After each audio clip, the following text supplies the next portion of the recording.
Build professional skills this semester with Adobe Creative Cloud and create standout work both in and out of the classroom. Save big on professional creativity tools. Students get 65% off Adobe Creative Cloud, including Photoshop, Illustrator, Premiere Pro, Acrobat Pro, and 20+ creative apps. No matter what project you're working on, Adobe Creative Cloud apps can help you take it to the next level. Visit adobe.com/student to learn more. Fellas, you know Degree Cool Rush deodorant, right? Well, last year they changed the formula, and guys were mad about it. One dude even started a petition. So guess what? Degree heard us, admitted they messed up, and brought the original Cool Rush scent back exactly how it was. And it's in Walmart, Target, and other stores now for under $4. So grab some and remember why its cool, crisp, and fresh scent made it the #1 men's antiperspirant for the last decade. Degree Cool Rush is back, and it smells like victory for all of us.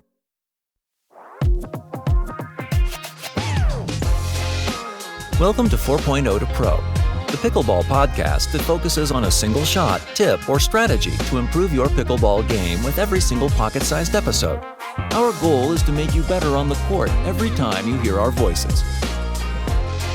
Ladies and gentlemen, welcome to another episode of 4.0 to Pro, your pocket-sized pickleball podcast, where we teach you a single shot or strategy every single episode. I'm Michael O'Neill, here in sunny Long Beach, California, joined by one Mircea Murariu. There in, where are you, Flushing Meadows? I'm Flushing, chilly and windy.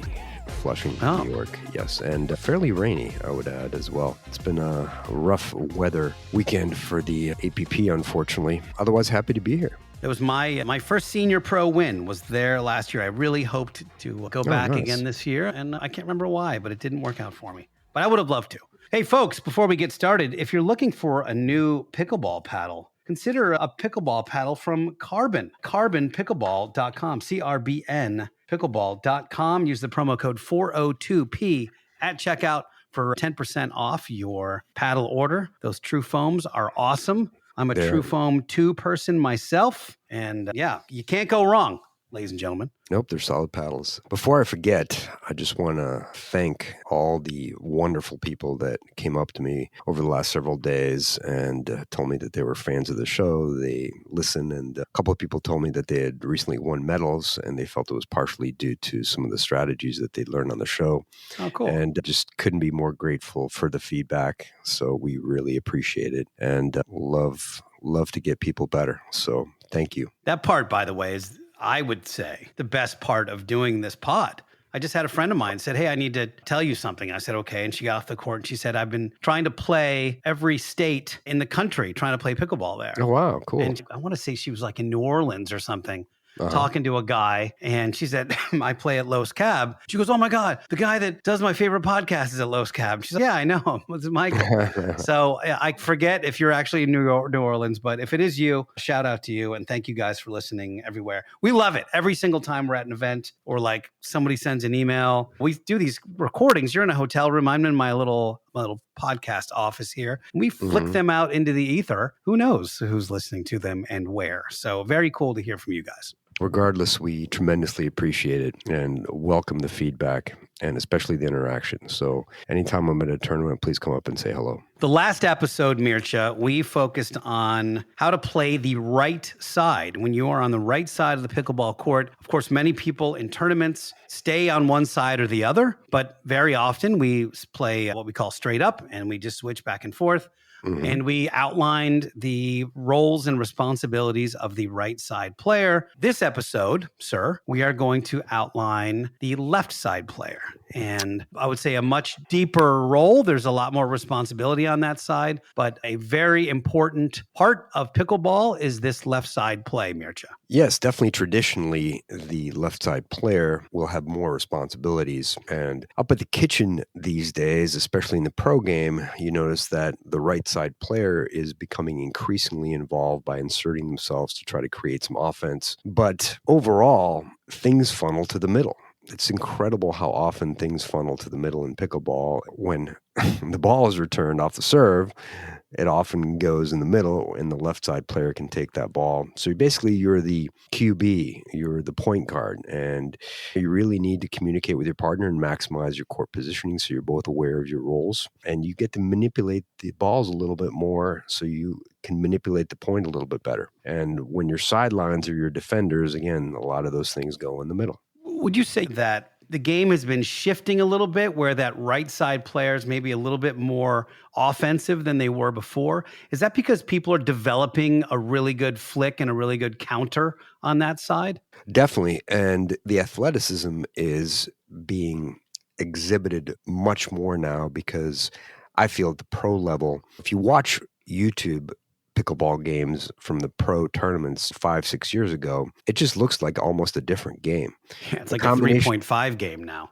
Yeah, exactly. And the combination of the paddles, which the paddle technology has involved, plus the athleticism that the high-level players are working on, they're doing all this off-court work and then basically exhibiting during the matches. Their footwork has gotten better overall for almost everyone. Court positioning has gotten better. So all those factors come into play. Let's say we're serving and I'm on the left, you're on the right. Very often those balls, we talk a lot about hitting the return high, deep, and down the middle. So we're expecting very often a middle ball. And what we discussed on the previous show, the right side player, is that right side player has a backhand when the ball's in the middle like that. It's pretty hard to go right, to the other team's left side player, and hard also to go inside out to the other side. So the middle drop is really one of the only spots you have as that right side player. But as the lefty, you can cornhole it in that right corner. You can go right ahead of you. You can go right in the middle. You pretty much can hit anywhere on the court with that third and the fifth. So ultimately it becomes really the left side player's role and responsibility to help get that team moving forward and get them to the non-volley zone. Exactly. And like you mentioned, the returns often funnel to the middle, and the left side player, especially if they have some mobility, really should expect and want that third shot. So if you're going to be a left side player, and even if you're not traditionally a left side player, say you enjoy playing the rights and say you like playing the right more, or you're more comfortable on the right, at times you're going to have to play on the left. And again, we've talked about this before, that I really feel strongly that when you're able to play both sides, you're really going to elevate your game on multiple levels. The exception is generally being a left-hand player, so those lefties are typically best situated on the right. But otherwise, what you really want to do is have the mentality that you are the quarterback and you're able to get your team up to the non-volley zone by taking the thirds, often taking the fifths. You want to take the balls that are heading to the right side player's backhand, especially when you're serving on the left side. And one of the things that we've always talked about is communication. And when you have a new partnership, particularly, but I feel that really when you have any sort of partnership, you really need to call those balls as soon as possible. And preferably would be mine. Because when you say yours, the other person has to process, okay, now it's my ball. Along with the pre-serve positioning, we've talked this before, if your preferred wing to take a third shot is your forehand, if you're on the left side, you can step a little bit over towards the sideline and you can have your right side player, if they're serving to the right, you can have them just to the right of midline. And if they tend to be returning more to that right side player, you can shift your right side player over a little bit in the pre-serve alignment. But that's another important way, an underutilized way, I feel, that you can manipulate who gets your thirds. Let me ask you a strategic question. You're on the right side and you've served. I'm on the left. And that ball comes back in the middle. So I'm going to get that ball. I'm going to be taking the third with a forehand, okay? I just wanted to clarify one thing. If you and I are playing and I'm the right side player, I'm going to stand somewhere and I will say, you take everything to my left. So that way you're not taking a backhand third if you don't want to, basically. Correct. I'm comfortable doing it, but I think I prefer the left side player. He usually has a higher level skill more set options with a forehand. too. Yeah, and more options. So that actually keys into what I was going to ask you. So if that ball comes back let's say 3/4 deep or somewhere around there, I can take a step into the court and hit a forehand. Now, the person that you've just served to is making their way up to the non-volley zone. Their teammate is already there. So their left side player on the other side is already there waiting. Now, if I do an inside out, what we've traditionally called the cornhole drop, so I'm dropping to that corner, left foot or even right foot of the player that's already there, the defender that's already there. The left side player. Correct. Or the one, or dropping directly straight ahead. That gives you an opportunity as the right side player to hunt a little bit. Is there any strategic advantage? Obviously, the guy's still coming up from the return. I feel like if I don't target his left foot, is there any strategic advantage to me going hard left for that drop? And what I mean is like to the right side player's right side on the other side of the net. Does that make sense? Like it's basically putting it behind me, isn't it? Yeah, it depends because it depends on how the player is approaching.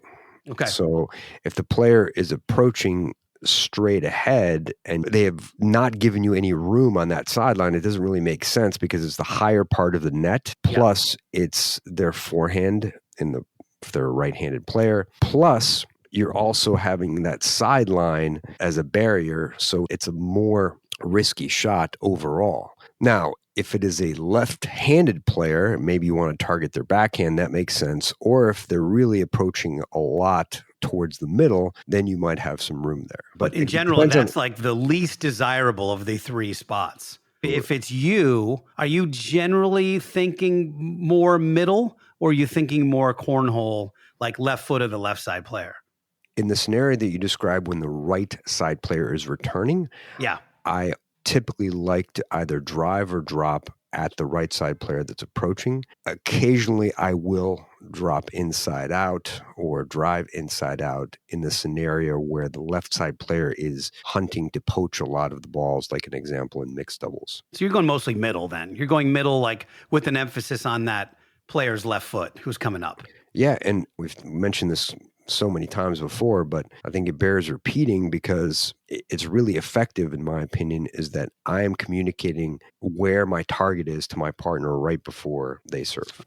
Tell us about what happens if then they get your right side player. So you've served, they've returned, but now it's to your forehand. So I'm free as the left side player. I'm free to roam. In that scenario, ideally, I've communicated that I'm driving or dropping cross court. And I'll often say, like, one of my favorite spots is driving cross court middle. So from the right side, I have a window. I imagine where the left side player is going to reach out with their forehand, especially if they're poaching. That window between the edge of their paddle on the forehand side of the left side player and the approaching right side player's backhand. I imagine that window, and that's often where I drive from the right side. And I'll Which isn't huge, by the way. It's a couple feet. Yeah, it's a couple feet. It's an imaginary window for myself. It gives myself a target. And then the left side player knows, my left side player partner knows where I'm driving, so he or she just has to look straight ahead. So they know where to expect the ball. Now, obviously, I need to execute, so that's key. But at least I have a target, and that's one way as a left side player. If your right side player has communicated where they're driving, it's really helped to know, because that way you can put pressure on your opponents and anticipate ideally a poach in that scenario, or just know where the ball is coming. That way you can counter, you can poach, you just have the ball in front of you. You don't have to look back at your partner and wonder what they're doing. This is assuming it's a short return. If it's a deep return, then I'm going to be driving, or ideally your partner is going to be driving to get you all a better fifth. Is that in real time? So now we've seen the return coming. Will you mumble something like dropping to left or dropping to something? Or is it always before the point starts? It's before, but actually what I've started doing, and my partners tell me they like it, is I'll say drop or drive. Okay. And sometimes I do that on fifths. So I've been doing that. I'll just say drop, drive. Dropping to the left side players, that's a little bit too much during your shot, because then you can become distracted.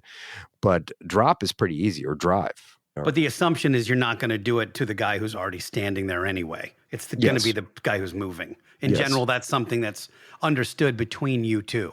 Exactly. Okay.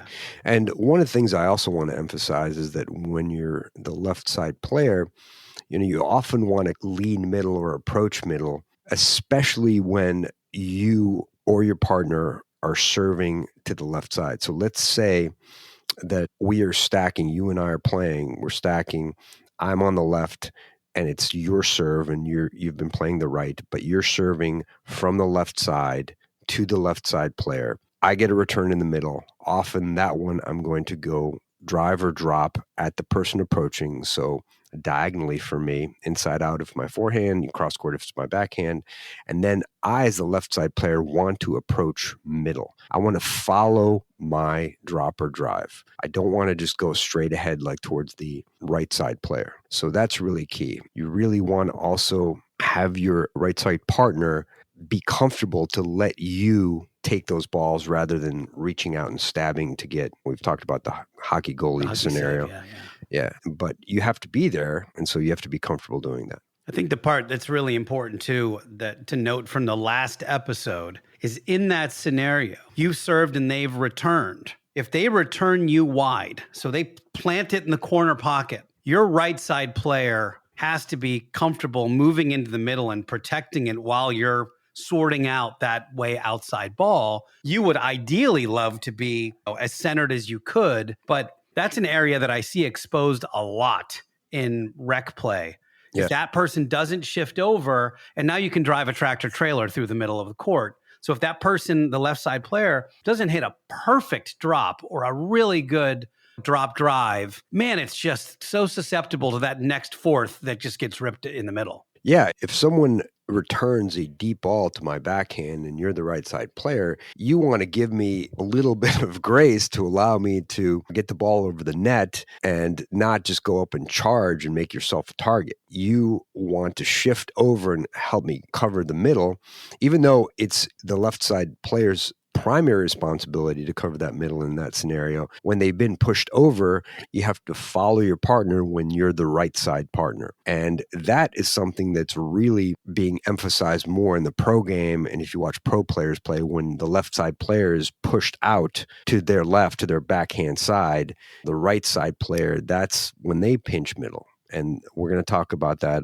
on the offensive side in a few minutes. Now we've made it up to the non-volley zone. And this is really, to me, where a lot of that point guard QB thing takes place, because we're thinking of, at least I say we as a collective left side player when we're on that side, I'm personally thinking of different ways that I can disrupt and move the opponents wide so that middle isn't protected. So I might either be doing like an aggressive slice backhand dink or an inside out forehand dink where I'm really trying to push them wide. And it allows me to, on that next ball, presuming my right side player doesn't make a hockey save, if they try to put one up, I have very typically a lovely put away in the middle. If they find themselves uncomfortable, they hit a ball and pop it up. That's the kind of thing I'm thinking about as I'm on the left side. Absolutely. You want to have your targets someone's safe spot or weakness. So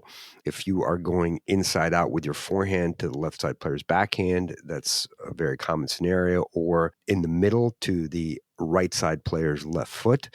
But the key thing is to just keep in mind about being offensive and follow your dinks. So we've talked about this on previous shows that you want dinking active, not passive or dynamic. So when you hit a dink inside out from the left side with your forehand, don't just stand there and wait for something to happen unless you've hit a very defensive dink. We're assuming you're hitting a somewhat offensive dink. So you want to follow that and hunt for that pop up in the middle, or if you get a ball in the air, you can flick it. So you can generate offense by hitting aggressive dinks, by attacking off the bounce or attacking in the air. That's how you generate offense when you're at the kitchen. So you really want to keep in mind that you're hunting to get that pop up for yourself and for your partner. So last episode, Mircea, I mentioned I had this great lesson with Derek Shearer, who's one of the coaches at Los Cab.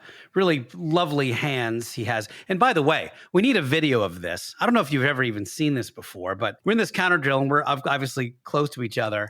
So I'm firing these balls at him with counters that are going like chest and neck and face area. And he's using this windshield wiper motion and just smacking them out of the way with such casual grace. And I'm like, dude, we need a video of that. I've never even seen that before. So if Derek, you're listening to this, we need a video of that unbelievable swat you do that is completely second nature. Anyway, one thing I wanted to ask you, Mircea, is that pretty easy when you're on the right-hand side and the ball's right in front of you to sit backhand to get ready for those counters.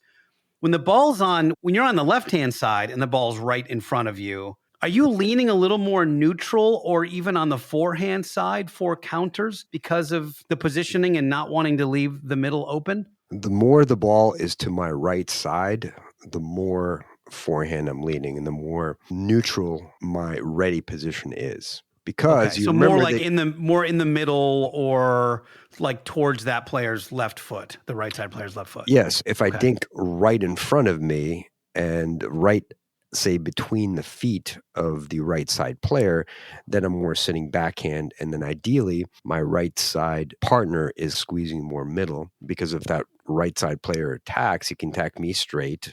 I'm not too worried about things to my left because I have the sideline.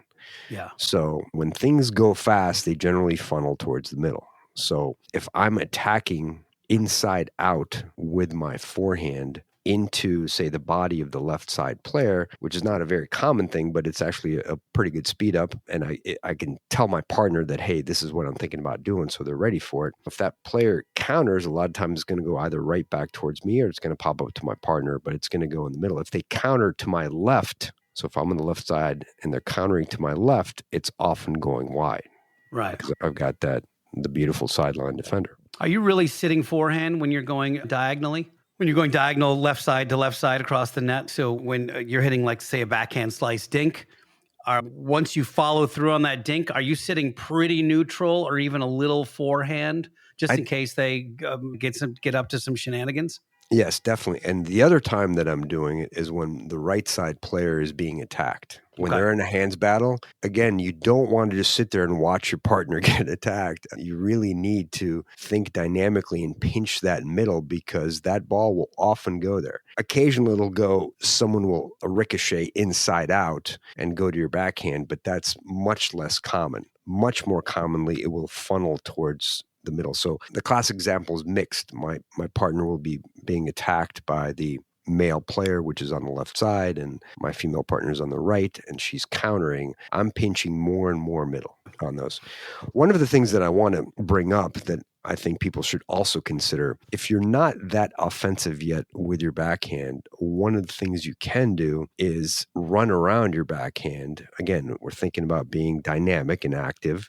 So if someone hits a fluffy dink either towards your left foot or in between your feet, and you have time, you can run around your backhand and then you can generate offense with your forehand in a bunch of different ways. You can go straight ahead at the right side player. You can go cross middle, which is, depending on the skills of the opponents, carries some risk. Or you can go inside out, attack the body of the left side player, or you can hit an aggressive inside out dink to pull that player.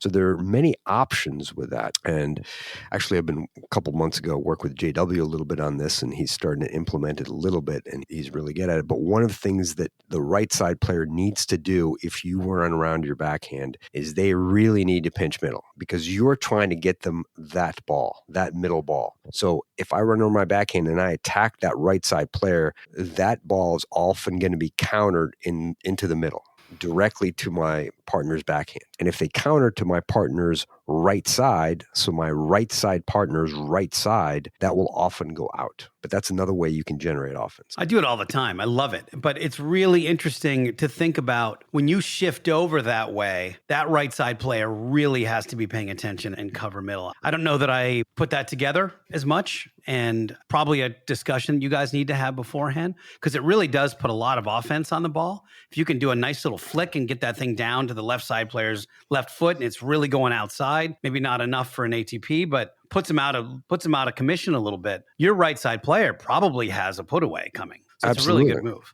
Absolutely. And one of the things you also have to consider is that you are trying to protect, quote unquote, your right side partner's left foot often. That's why you have to be dynamic and take those balls if you can, especially if they're being dinked from the left side player to the left foot of your right side partner. So you want to protect that left foot so they don't have to hit an inside-out backhand, which is often going to be defensive if the ball is going to bounce. And then you can manipulate the point much more easily. The other way you can do that is hunt to take the airspace on your right side, if you're the left side player, that kind of right side middle. So it's in the middle, my forehand side. You want to take that ball that's going in your airspace if you can attack it. One good spot is to go inside out at your left side player right at the midsection. So if the right side opponent is dinking a little bit high towards the middle, I can take that forehand and poke it inside out, a forehand volley in the air to the left side player. Or you can just take it back hard to the right side player, but make sure when you're taking your forehand and you're attacking that right side player directly across from you, that your next move, and it should be really one sweep, is take that forehand volley and sit backhand, because that's where the ball is often going. Yeah, and it makes tons of sense. I was just going to say that particular thing, that's what we were talking about with you're preventing the hockey stick from the right side player who can stab at that ball and probably doesn't have any offense, but you can manipulate it in a whole bunch of different ways. You have a lot of opportunity there. Yep, definitely. I want to note for everybody listening, no matter what level you're at, my girlfriend's a very new pickleball player. She can count on, maybe not on two hands now, but she's probably played 12 times or something like that. So she's very new. It's very easy when you learn a brand new shot or a new skill to really be terrible at pickleball right after you've learned it, because it hasn't integrated yet.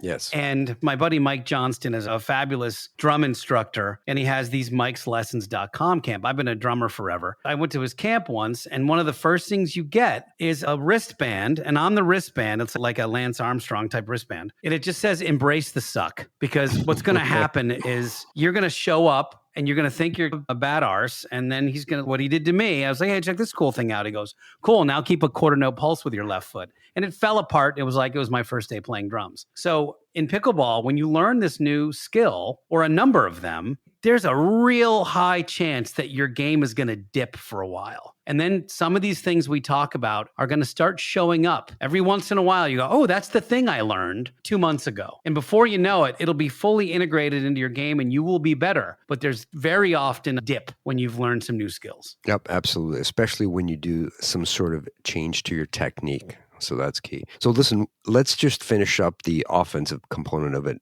And this is pretty simple. If the ball is soft and floaty in the middle and you're the left side player, that's your ball, okay? And you call it and you crush it, and you crush it in the middle 80% of the court. We've talked about that before, that you take 10% of the sidelines out of your repertoire, particularly on the big points. So those are the ones that you really want to call. Mine, got it, however you choose to do it. But if it's soft and floaty in the middle, as the left side player, that's your ball to crush that with your forehand. Even when you're on court with David Wells, who would want to take that with a high backhand. Correct. Speaking of David Wells, hey, have you been using your Yobo? Yes, I have. And it's funny you say that, because that, ladies and gentlemen, is what we call a very professional segue. One of the things that we all know is that people get injured a lot playing pickleball. We are keeping many orthopedic doctors in business these days in pickleball. So I still do my exercise bike, but on the way to the courts, I've got my gun, I've got all the stuff, I'm warming my legs up. And I don't know if you've heard this phrase, Mircea, prehab, which is just getting your body ready to get on the court. And I'll tell you what, it's a lot better than rehab, you guys. You got to do some injury prevention. You've got to get some blood flowing in the veins. You got to get it flowing in the joints. You got to get your body activated a little bit. And that's really what the activation kit does. The Backpack Plus from Yobo. You get a nice proper warm up. You get the backpack plus the Active 8 routine. And that is basically like a little 5 to 10 minute routine of just warming your body up before you get on court. It's still baffling to me, Mircea. I see these people come from tennis, and everybody I see that comes from tennis is used to doing some semblance of warming up before they get on the court. They're running around a little bit, doing a couple laps. They're doing some dynamic movement with their legs, getting them going. They're doing some push-ups, jumping jacks, jumping ropes sometimes. And then the pickleball folks, same general place, doing very similar moves, walk on and just start playing. And it's, wow, I don't know how you do that because I do not play well when I'm not warmed up. And if you're one of those people that says, hey, man, get the trash out. It's the first couple of games. I'm not very good. It's because you're not warmed up enough. That's the whole reason why. Absolutely. And I really think it's because pickleball is so accessible. People think, oh, it's a small court. It's pretty easy. We don't have to run around too much. And on this show, we want to be 4.0 to pro, right? So we want to use every possible advantage to not only be the best we can physically and mentally on the court, but also to prevent injuries, because if you're injured, you ain't playing. So that's why we all want to avoid the rehab. That's why the prehab is key, and the Backpack Plus has everything you need to get a great warm-up. Warm up is the bottom line. You guys have heard us talking about this now for the last month or two. So if you don't have your Backpack Plus yet, you just go to 402p.com/warmup. 402p.com/warmup. You get this entire kit that has everything you need to warm your body up before you play pickleball. You get 10% off the Backpack Plus at 402p.com/warmup. So I'm on the left side. I've done a nice wide dink. That guy on the left side is in big trouble, and he's popped a ball up, and I fire at him, but hey, guess what? They get it right back because this is pickleball, and the ball comes back in pickleball. Let's talk a little bit about defending when we're in hands battles, when we're at the non-volley zone, et cetera, et cetera. Where do we got to be?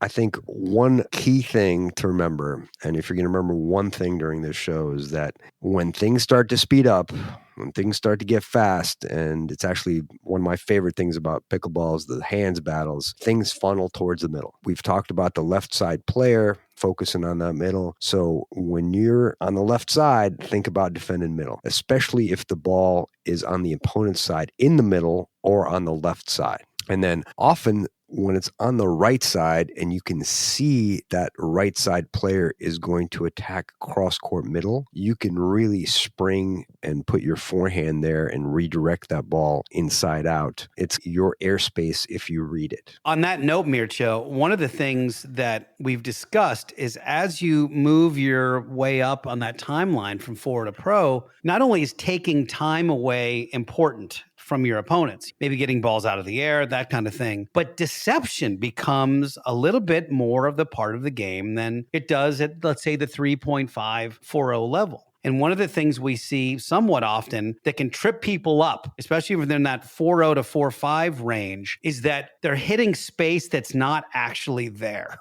What I mean by that is, let's say you're playing left side and the left side player on the other side gives you a nice wide dink and it really brings you outside of the court. Well, now you have a couple of different options. If you are savvy and you've gotten there in time, you can hit the ball back and just pause just a beat and give that other team the indication that you're not there. There's a hole in the middle of the court. But guess what, Mircea? You are there. And you hope that they're going for that middle of the court where you can take a big step and pounce with that forehand and collapse and put that ball away. That becomes the kind of thing that we need to think about as a left side player in pickleball. Yes, sir. The key that you're describing is really thinking about being active. So you're not just dinking and watching to see what's going to happen. You dink to a particular spot. You may tease the other team by saying, oh, yeah, he's not moving back over there. But you spring quickly after that hesitation, that beat that you're talking about, that you've paused. You know, if your right side partner is dinking cross court, especially if they're dinking out wide, then yes, your responsibility is to defend straight ahead of you. So often the right side player is going to attack straight to the left side player. So that's your responsibility. We mentioned the cross court middle. If the right side player has an attackable ball and you can just see by their body positioning or paddle positioning. If they're going to attack cross court, you can spring over to that forehand to cover that airspace. Or you just say, if that right side player is attacking cross court, you say to your partner, you really need to pinch middle. That's one of the things you want to clarify. When your partner is being attacked and you're both defending, don't just stand there and watch. You got to pinch that middle and you got to hold more towards the forehand side, your preparation, because if it's going to go to your left side, it's going to go out.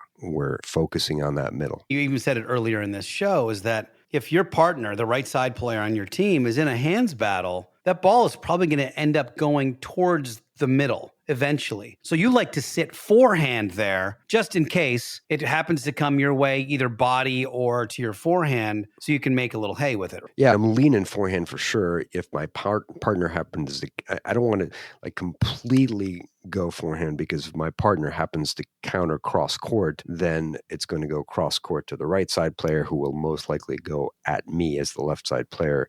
But I'm definitely leaning forehand. If that happens, you're a little hosed anyway, because we talk about cross-court speed-ups being rough. Although I will say they're trending a little more than they used to. But they are, but again, it's the cross body speed up rather than the cross middle. Generally, the cross middle is just not going to work out well. I had a match this weekend where on a critical point, a ball was sped up cross middle and it just went right to my left side. Keep that in mind. The cross court middle is often not open at the higher levels. The higher you go, the less open it is. Trust me on this.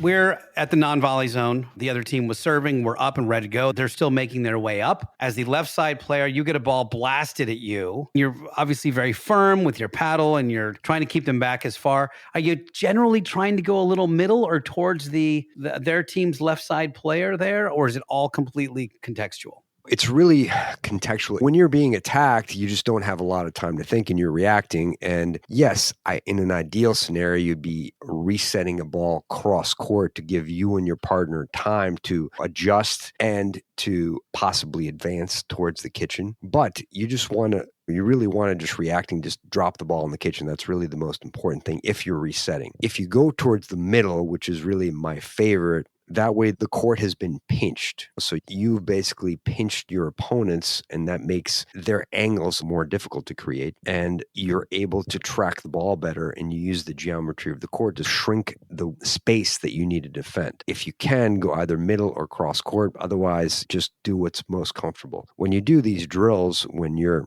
coming up in the transition zone, you usually do them either straight ahead or cross court when you're practicing with one other drill partner. I really like to practice ideally with two other drill partners if you can get them. And that way you can try working on resetting both cross court and straight and middle. So you can try to reset in multiple different directions. It's really a good skill to work on. I love to drill this by playing 7-11 cross court. So left side player to left side player is really nice because you get all of this stuff in real time, from the cornhole drops to the backhand dinks to the running around the forehand. There's just a lot of things you can employ with that version of 7-11, I think. Yes. And can you please clarify the 7-11 for some of the listeners that may not have heard this drill before? Mircea, you're turning into a seasoned pro in front of my eyes, sir. 7-11 drill.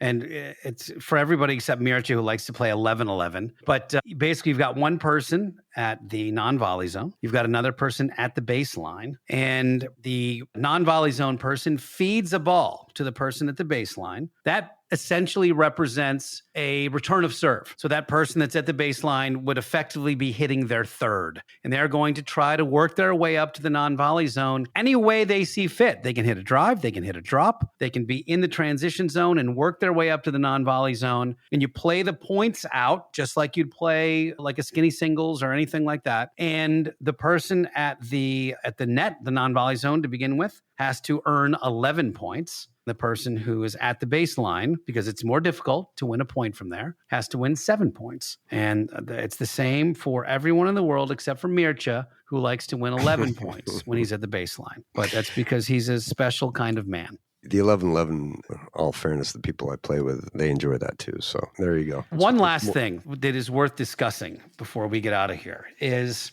believe it or not, Mircea, not everybody listens to this podcast. I know. Are you sitting down? Yes, I am. Thank you for that. Thanks for prepping me. but I don't want to say often, but I would say more times than not. If you don't come to a rec game on the same page in terms of what the roles and responsibilities of each of the players are, it can cause some consternation in the middle of the court. And if you need any evidence of that, you just have to watch a pro point on Instagram or on YouTube or on Facebook and go look at all the comments of all that person's hogging the right side player's balls. And you go, but this isn't a 50-50 situation. I'm putting you on the spot here. Is there any way to frame this for someone who's not a podcast listener when it's your turn to play left? Here's what I expect. And the way I do it is I tell them that. When I'm on the right side, I want you to take this much court. Have you run into this? You generally play with higher level players, so it's not an issue. But for the rest of us, it could be a problem. I think the biggest key is communicating what your needs are. It's like almost every relationship. Like if you don't communicate your needs, it's hard for your partner to figure them out. So it's really simple just to say, hey, if the ball's to my left, if that's your less preferred side, say, can you take these balls? And just try to communicate your expectations. And it's really, really that simple. You have to figure out how to communicate it with someone you may not know. Just say, hey, if the ball is, and you point to a spot when you're about to serve and you have expectation that someone's going to return and who's going to take the third, just say, hey, try taking everything to my left. If you can't, just call it and I'll take it. It really comes down to that, in my opinion. If you guys think we missed anything on this left side, please email us, picklehelp.com. You can do that. We'll probably have a Q&A show coming up as well, Mircea. I've got a very full list of questions for us to use. Oh, I did miss something. Sorry, real quick. Okay. One of the great shots that you can generate some offense is when you get a forehand dink that goes into the middle when you're on the left side. If you can take that in the air or sometimes even off the bounce and lob it over the right side player's backhand. Because when the ball is coming middle, both players are looking middle, and when you take the ball and lob it over the right side player's backhand, that often causes some confusion and can generate some offense. So yeah, I love just that. Remember that. Especially if you are running around that backhand and you've got that forehand, it's a lovely time to loop it over with your forehand. So what are you playing tomorrow? Is it mixed? No, I've already played mixed. Tomorrow is going to be a Enjoy New York day. Oh, so fun. Looking forward to that. All right, have a bagel.